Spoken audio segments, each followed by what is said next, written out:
नमस्कार प्रिय भक्तों, आज के इस वीडियो में आप सुनेंगे शरद पूर्णिमा की व्रत कथा। शरद पूर्णिमा को रास पूर्णिमा भी कहते हैं। मान्यता है कि शरद पूर्णिमा की रात चंद्रमा 16 कलाओं से परिपूर्ण होकर अमृत की वर्षा करता है, इसलिए इस रात में खीर को खुले आसमान में रखा जाता है। रखने की परंपरा सदियों से चली आ रही है और उसे रात में रखते हैं। सुबह के समय सभी परिवारजन के लोग इसे प्रसाद को ग्रहण करते हैं। शरद पूर्णिमा की रात चंद्रमा पृथ्वी के सबसे पास होता है। शास्त्रों के मुताबिक इस दिन अगर अनुष्ठान किया जाए, ये सफल होता है कि हम जो भी कार्य करते हैं, अनुष्ठान करते हैं, वह अवश्य सफल होता है। मान्यता है कि इस दिन भगवान श्री कृष्ण ने गोपियों के साथ महारास रचा था। वही शास्त्रों के अनुसार देवी लक्ष्मी का जन्म शरद पूर्णिमा के दिन हुआ था। माना जाता है कि इस दिन देवी लक्ष्मी अपनी उल्लू सवारी पर बैठकर भगवान विष्णु के साथ पृथ्वी का भ्रमण करने आती हैं। इसलिए आसमान पर चंद्रमा की 16 कलाओं से चमकता हुआ ऐसा माना जाता है। इस दिन चंद्रमा की किरणों में अमृत भरा जाता है। यह किरणें हमारे लिए बहुत ही लाभदायक होती हैं, स्वास्थ्य के लिए लाभदायक होती हैं।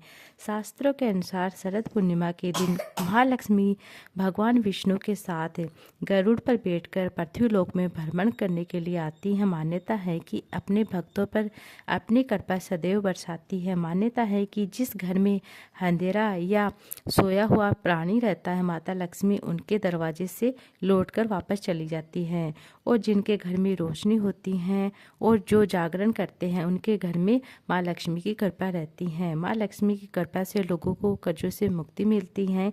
यही कारण है कि शरद पूर्णिमा को कर्ज पूर्णिमा के नाम से भी जानते हैं। शास्त्रों में कहा गया है कि शरद मास की पूर्णिमा सुख, समृद्धि तथा मोक्ष देने वाली होती हैं। आज मैं आपको सभी को कथा सुनाने जा रही हूँ शरद पूर्णिमा की। शरद पूर्णिमा की दुर्लभ कथा, जिसे स्वयं भगवान श्री कृष्ण ने मैया यशोदा के मुख से सुना था, जिसे सुनने मात्र से सभी मनोकामनाएं पूर्ण होती हैं, घर में सुख समृद्धि बनी रहती हैं। द्वापर युग में एक समय की बात है, यशोदा जी ने भगवान श्री कृष्ण से कहा, हे कृष्ण, तुम सारे संसार के उत्पन्न और पोषक तथा उनके संहार करता हो। आज कोई ऐसा व्रत मुझसे कहो जिसे करने से मृत्यु लोक में स्त्रियों को विधवा होने का भय ना रहे, तथा ये व्रत सभी मनुष्य की मनोकामना पूर्ण करने वाला। और श्री कृष्ण कहने लगते, हे माते, तुमने अति सुंदर प्रश्न किया है। मैं तुमसे ऐसे व्रत का विषय विस्तार पूर्वक वर्णन करता हूँ। सौभाग्य की प्राप्ति के लिए स्त्रियों को 32 पूर्णमासी का व्रत अवश्य करना चाहिए। इस व्रत के करने से स्त्रियों को सौभाग्य संपत्ति मिलती है। यह व्रत अचल सौभाग्य देने वाला, भगवान शिव के प्रति मनुष्य मात्र भक्ति को बढ़ाने वाला। यशोदा कहने लगती है, हे कृष्ण, सर्वप्रथम इस व्रत को मृत्यु लोक में किसने किया था, इसके विषय में भी बताइए। तब भगवान श्री कृष्ण कहने लगते हैं, इस भूमंडल पर एक अत्यंत प्रसिद्ध राजा चंद्रहास से पालित अनेक प्रकार के रत्नों से परिपूर्ण कार्तिका नाम की एक नगरी थी। वहाँ पर धनेश्वर नाम का एक ब्राह्मण रहता था। उसकी स्त्री अति सुशीला रूपवती थी। दोनों ही उस नगरी के बड़े प्रेम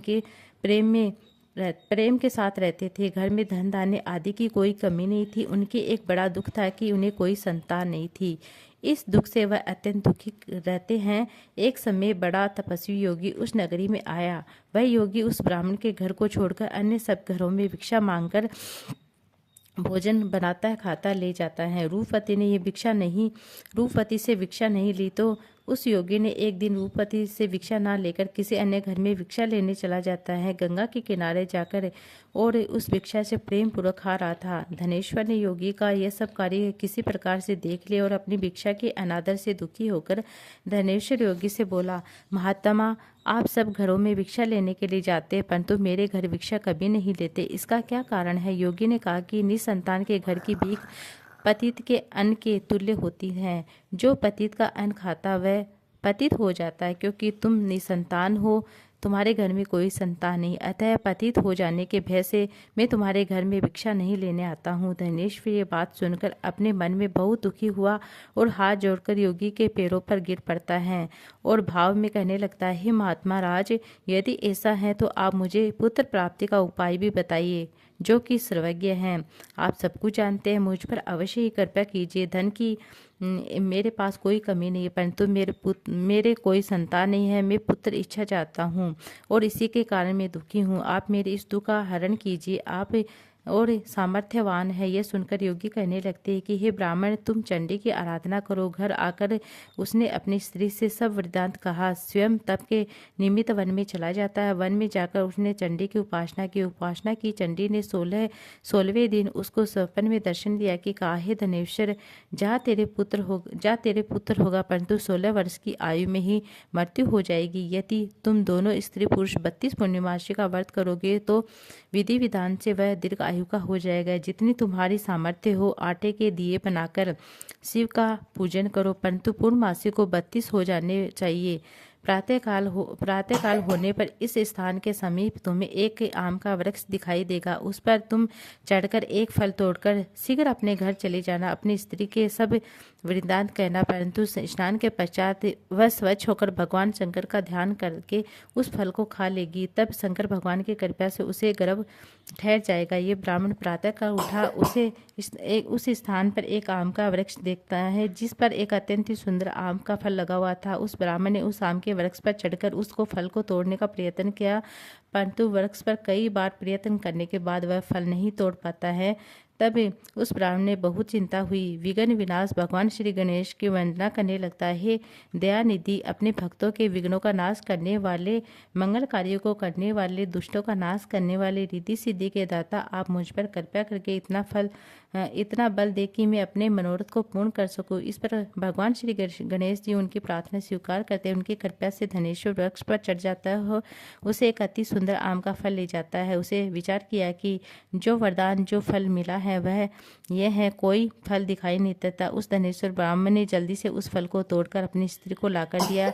उसकी स्त्री अपने पति के कथा अनुसार उस फल को खा लेती है। वह गर्भवती हो जाती है। देवी की असी कृपा से उसे एक अत्यंत ही सुंदर पुत्र प्राप्त होता है, जिसका नाम उन्हें देवीदास रखा। माता पिता के हर्ष और शोक के साथ वह बालक शुक्ल पक्ष के चंद्रमा की तरह भांति अपने पिता के घर में बड़ा होने लगता है। भवानी की कृपा से वह बालक बहुत ही सुंदर, सुशील, विद्वान और विद्या अध्ययन के लिए बहुत ही निपुण हो गया। दुर्गा जी की आज्ञा अनुसार उसकी माता ने 32 पूर्णमासी का व्रत रखना प्रारंभ कर दिया, जिससे उसका पुत्र बड़ी ही आयु का होने लगता है। 16 वर्ष लगते ही देवीदास के माता पिता ने बड़ी चिंता सताने लगती है, कहीं उनके पुत्र इस वर्ष मृत्यु ना हो जाए। इसलिए उन्होंने अपने मन में विचार किया कि यदि यह दुर्घटना उनके सामने हुई तो वे कैसे रह सह सकेंगे। देवीदास को मामा बुलाकर और उन्होंने कहा कि हमारी इच्छा है कि देवीदास 1 वर्ष तक काशी में जाकर विद्या अध्ययन करे। उसे अकेला ही नहीं छोड़ना चाहिए, इसे साथ में तुम चले जाओ। 1 वर्ष के पश्चात उसको वापस ले आना। ये सब जानते हुए माता पिता ने काशी जाने के लिए देवीदास को एक घोड़े पर बैठाकर उसके मामा ने उसके साथ भेज दिया, किंतु यह बात कहे कि किसी और से नहीं कही। धनेश्वर ने सपत्नी अर्थात अपनी पत्नी के साथ अपने पुत्र की मंगल कामना दीर्घायु के लिए भगवती दुर्गा की आराधना की पूर्णमासी का व्रत प्रारंभ कर दिया। इस प्रकार बराबर 32 पूर्णिमा का व्रत किया। कुछ समय पश्चात एक दिन वह दोनों मामा और भांजा मार्ग में रात्रि बिताने के लिए किसी ग्राम में रुकते ठहरते हैं। उस दिन उस गांव में एक ब्राह्मण की अत्यंत सुंदर, सुशील, विदुषी, गुणवती कन्या विवाह होने वाला था। जिस धर्मशाला में वह रुके थे उसकी बारात ठहरी थी। उसी धर्मशाला में देवीदास उसके मामा ठहरे थे। संयोगवश कन्या को तेल आदि चढ़ाकर मंडप आदि कर्तव्य किया गया तो लगन के समय वर को धनुवार्थ हो गया, अर्थात वर के पिता ने कुटुंबियों के परामर्श करने पर निश्चय किया कि देवीदास मेरे पुत्र जैसा ही सुंदर है, मैं इसके साथ लगन करा देता हूँ, बाद में वह अन्य कार्य मेरे लड़के के साथ करा दूंगा। ऐसा सोचकर वह देवीदास के मामा ने जाकर बोला कि तुम थोड़ी देर के लिए अपने भांजे को हमें दे दो, जिसे विवाह में लगन का सब कर्तन शुरू हो जाए। तब उसका मामा कहने लगता है कि जो भी धन होगा, कन्यादान में जो भी धन आएगा वह हमें दे दिया जाएगा। मेरा भांजा इस बारात का दूल्हा बन जाएगा। यह बात वर के पिता के द्वारा स्वीकार कर लेने पर मामा भांजों को वर के रूप में भेज देता है। उसके साथ सब विवाह कार्य पूर्ण हो जाता है। पति के साथ वह भोजन ना कर सका और अपने मन में सोचने लगता है कि ना जाने कैसी स्त्री होगी। वह एकांत में ऐसे सोचने लगता है कि आंखों में आंसू भी आ जाता है तब वधू ने पूछा कि क्या बात है, आप इतने उदास क्यों है, दुखी क्यों है। तब उसने सब बातें वर के पिता उसके मामा कहे अनुसार कन्या को बता देता है। ब्राह्मण विवाह के विपरीत हो सकता है। देव, ब्राह्मण और अग्नि के सामने मैंने आपको अपना पति बनाया है, इसलिए आप मेरे पति हैं, मैं आपकी ही पत्नी हूँ, किसी अन्य की पत्नी कदापि नहीं हूँ है। देवीदास ने कहा, ऐसा मत कहिएगा, क्योंकि मेरी आयु बहुत थोड़ी है, मेरे पश्चात आपकी क्या गति होगी। इन बातों को अच्छी तरह से विचार कर लो। परंतु वह दृढ़ विचार वाली थी, बोली कि जो आपकी गति होगी वही मेरी गति होगी। हे स्वामी, आप उठिए और भोज करिए, आप निश्चय ही भूखे होंगे। इसके बाद देवीदास उसकी पत्नी दोनों ने भोजन किया और शेष रात्रि के सोते रहे। प्रातःकाल देवीदास ने अपनी पत्नी को 3 नगों से जोड़ी हुई एक अंगूठी दे दी और एक रुमाल दिया और बोला कि हे प्रिय, इसे ले लो, संकेत समझकर स्थिरता हो जाइए। मेरा मरण और जीवन जानने के लिए एक पुष्प वाटिका बना लो, उसमें सुगंधित वाली एक नव मल्लिका लगा लो, उस प्रतिदिन जल में सींचा करो, आनंद के साथ खेलो कूदो और तथा उत्सव मनाओ। जिस समय जिस दिन मेरा परिणाम होगा, मेरे प्राण निकलेंगे, फूल सूख जाएगा, तब फिर समझ लेना कि मतलब मैं जीवित नहीं हूँ। अगर फूल खिला रहेगा तो मैं समझ लेना मैं जीवित हूँ। इस बात निश्चय करके समझ लेना, इसमें कोई संशय नहीं है। समझकर वह चला जाता। प्रातः होते ही सभी गाजे बाजे लेकर जिस समय विवाह के कार्य संपन्न करने के लिए तथा सब बाराती मंडप में आए, कन्या के वर को भली प्रकार से समझकर अपने पिता से कहा कि मेरा पति नहीं है, मेरा पति वही है जिसके साथ रात्रि में मैंने पानी ग्रहण किया था, उसी के साथ मेरा विवाह, इसके साथ मेरा विवाह नहीं हुआ। यदि यह वही है तो बताइए कि मैंने इसको क्या दिया था। मधु पर्क और कन्यादान के समय जो मैंने भूषणा आदि इनके लिए दिए थे उन्हें दिखाइए, तथा रात में मैंने क्या गुप्त बातें कही थी वह भी सब बताइए। पिता ने उनके कथन अनुसार वर को बुलाया और कन्या की ये सब बातें सुनकर वह कहने लगता कि मैंने कुछ नहीं जानता। इसके पश्चात लज्जित होकर वहां से चला जाता है, सारी बातें अपमानित होकर वहां से लौट आता है। भगवान की कृपा भगवान श्री कृष्ण बोलते हैं, माता, इस प्रकार देवीदास काशी विद्या अध्ययन के लिए चला जाता है। जब कुछ समय बीत गया तो काल से प्रेरित होकर एक शरफ रात्रि में समय उसको ढसने के लिए आता है। उस विषधर के प्रभाव से उसके शयन का स्थान चारों ओर से विष की ज्वाला से विषैला हो जाता है, परंतु वर्तराज के प्रभाव से उसको काट नहीं पाता है। पहले ही उसकी माँ 32 पूर्णिमा का व्रत रखा था। उसके पश्चात मध्याह्न के समय स्वयं काल वहां पर आता है, उसके शरीर से उसके प्राणों को निकालने का प्रयत्न करने लगता है, जिससे वह मूर्छित होकर पृथ्वी पर गिर पड़ता है। भगवान की कृपा से उसी समय पार्वती जी के साथ भगवान शंकर आते हैं। उसे मूर्छित दशा में देखकर पार्वती जी ने भगवान शंकर से प्रार्थना की, हे महाराज, इस बालक की माता ने पहले 32 पूर्णिमा व्रत किया है, जिससे पश्चात भगवान आप इसको प्राण दे। भवानी के कहने अनुसार वक्त वत्सल भगवान शिव ने उसको प्राण दान दे दिया। इस व्रत के प्रभाव से काल को भी पीछे हटना पड़ा। देवीदास स्वयं होकर बैठ जाता है, स्वस्थ होकर बैठ जाता है। उधर उसकी स्त्री उसके काल की प्रतीक्षा किया करती थी। जब उसने देखा कि उस पुष्प वाटिका में पत्र पुष्प कुछ भी नहीं रहे तो उसको अत्यंत आश्चर्य हुआ। जब वह वैसे ही हरी भरी हो जाती है तत्पश्चात वह जान जाती कि जीवित है मेरे पति। यह देखकर वह बहुत खुश न होती है। मन में पिता से कहने लगती है, पिताजी, मेरे पति जीवित है, आप उनको ढूंढिए। जब 16 वर्ष बीत जाते हैं तो देवीदास भी अपने मामा के साथ काशी से चल पड़ता। उधर उसने उस ससुर को ढूंढने के लिए उसको ढूंढने के लिए अपने घर से जाते हैं कि दोनों मामा भांजा वहाँ पर आ जाते हैं। उसको आया देखकर ससुर बड़ी प्रसन्नता होती है। अपने घर में बुलाकर उस समय नगर के निवासी वहाँ इकट्ठे होते हैं और सबने निश्चय किया कि अवश्य इस बालक के साथ इस कन्या का विवाह हुआ था। इस बालक को जब कन्या देख ले तो पहचान जाएगी। कहा कि यह तो वही हैं और संकेत करके गया था। तदनुसार सभी कहने गए और भला हुआ तो वह आ गया है। सब नगरवासी ने आनंद मनाया। कुछ दिन बाद देवीदास अपनी पत्नी और मामा के साथ अपने ससुर के घर से वहाँ से विदा होता है, उपहार आदि देकर अपने घर के लिए प्रस्थान किया, तब वह अपने गांव के निकट पहुंच जाता है। कई लोगों ने उसको देखकर उसके माता पिता को पहले ही बात खबर कर दी कि तुम्हारा पुत्र देवीदास अपनी पत्नी मामा के साथ घर आ रहा है। ऐसा समाचार सुनकर पहले तो उन्हें विश्वास नहीं होता, किंतु जब लोगों ने भी आकर बात बार में यह बताया तो समर्थन हो गए। उनका बड़ा आश्चर्य हुआ। लेकिन थोड़ी देर देवीदास ने आकर अपने माता पिता के चरणों में अपना सिर झुकाकर सिर रखकर प्रणाम किया। उसकी पत्नी ने अपने सास ससुर के चरणों को स्पर्श किया तो माता पिता ने अपने पुत्र और पुत्र वधू को अपने हृदय से लगाया। दोनों की आंखों में प्रेम के आंसू बह पड़े। अपने पुत्र और पुत्र वधू के आने की खुशी में धनेश्वर ने बड़ा भारी उत्सव मनाया। ब्राह्मणों को भी बहुत सा धन और दक्षिणा देकर प्रसन्न किया। भगवान श्री कृष्ण कहने लगते, इस प्रकार धनेश्वर 32 पूर्णिमा के व्रत के प्रभाव से पुत्रवान हो जाता है। जो भी स्त्री इस व्रत को करती हैं वैसे जन्म जन्मांतर में वैधव्य का दुख नहीं भोगना पड़ता है, सदैव सौभाग्य रहती हैं। वह यह मेरा वचन है, इसमें कोई संदेह नहीं होता है। वह व्रत पुत्र और पौत्र दोनों देने वाला, संपूर्ण मनोकामनाओं को पूर्ण करने वाला। 32 पूर्णिमा का व्रत करने से व्रत की सब इच्छाएं भगवान शिव जी की कृपा से पूर्ण हो जाती हैं। अब सुनिए पूर्णिमा व्रत की दूसरी कथा। पौराणिक कथा के अनुसार एक बार की बात है, नगर में एक सेठानी रहते थे। सेठानी प्रतिदिन भगवान श्री हरि विष्णु की पूर्ण श्रद्धा से पूजा अर्चना करती थी, लेकिन उसका पूजा करना उसके पति को अच्छा नहीं लगता था। इसी कारण से सेठ ने एक दिन अपनी पत्नी को घर से निकाल दिया और घर से निकाले जाने के बाद सेठानी जंगल की तरफ निकल पड़ती। रास्ते में जाते समय सेठानी जंगल में 4 आदमी को देखा जो मिट्टी खोद रहे थे। तब सेठानी उस आदमी के पास गई और उन्होंने लोगों से कहा कि कृपया आप मुझे किसी काम पर लगा लीजिए। इसके बाद चारों आदमी ने सेठानी को नौकरी पर रख लिया। सेठानी के हाथ पांव बहुत ही कोमल थे, इस वजह से काम करते करते उसके हाथ पर छाले पड़ जाते।